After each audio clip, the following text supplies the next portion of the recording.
In the land of Oz, everything was not as it seemed. The Emerald City, with its glittering towers and magical inhabitants, hid a horrific secret, a secret that the wizard worked tirelessly to conceal. Dorothy's arrival would unearth the truth, but she would never leave with the same innocence. The wizard, who had long been revered as a benevolent ruler, was, in truth, a dark sorcerer. A man of ambition, he had arrived in Oz decades ago, a mere mortal seeking escape from his past. Using his knowledge of dark magic, he enslaved the very fabric of Oz's existence, drawing power from the land's enchanted souls to maintain his illusion of grandeur. He wasn't a great wizard, he was a parasite, feeding on the very people he ruled. His power didn't come from potions or spells, but from the life forces of those who had come to Oz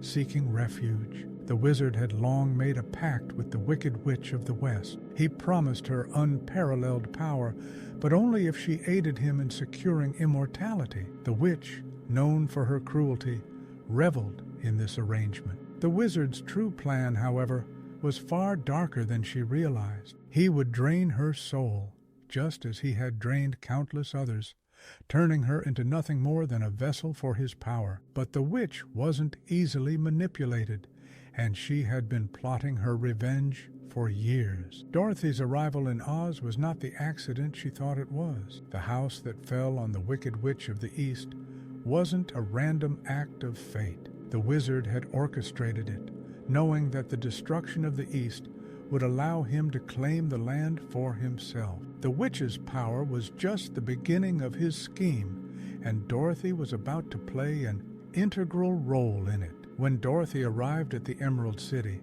she was unaware of the horrors awaiting her. She was greeted by the wizard, who appeared as a kind old man in a robe of shimmering green, offering her a path home. But as she ventured deeper into his lair, she began to sense the unease in the air. The people of Oz, once vibrant and full of life, were mere husks, soulless beings trapped in endless servitude. The wizard had drained their life forces, replacing their humanity with obedience. The Scarecrow, the Tin Man, and the Cowardly Lion, all of them had once been real creatures with their own wills. Now they were mere puppets, their souls twisted and broken by the wizard's dark magic. Each of them had come to Oz seeking something: courage, a heart, a brain.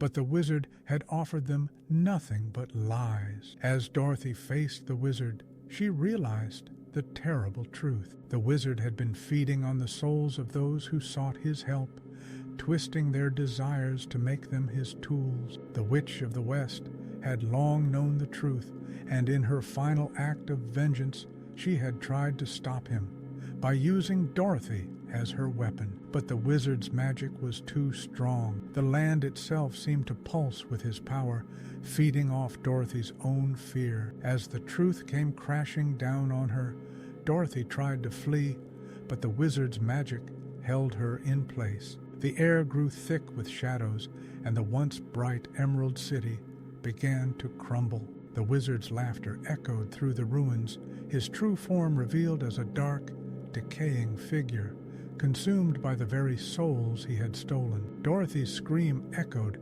as the land of Oz began to wither away, its once beautiful existence fading into an endless void. The wicked truth of the wizard was revealed. In Oz, no one escaped the wizard's grasp, not even Dorothy. She was now just another soul, trapped forever in his dark, twisted kingdom.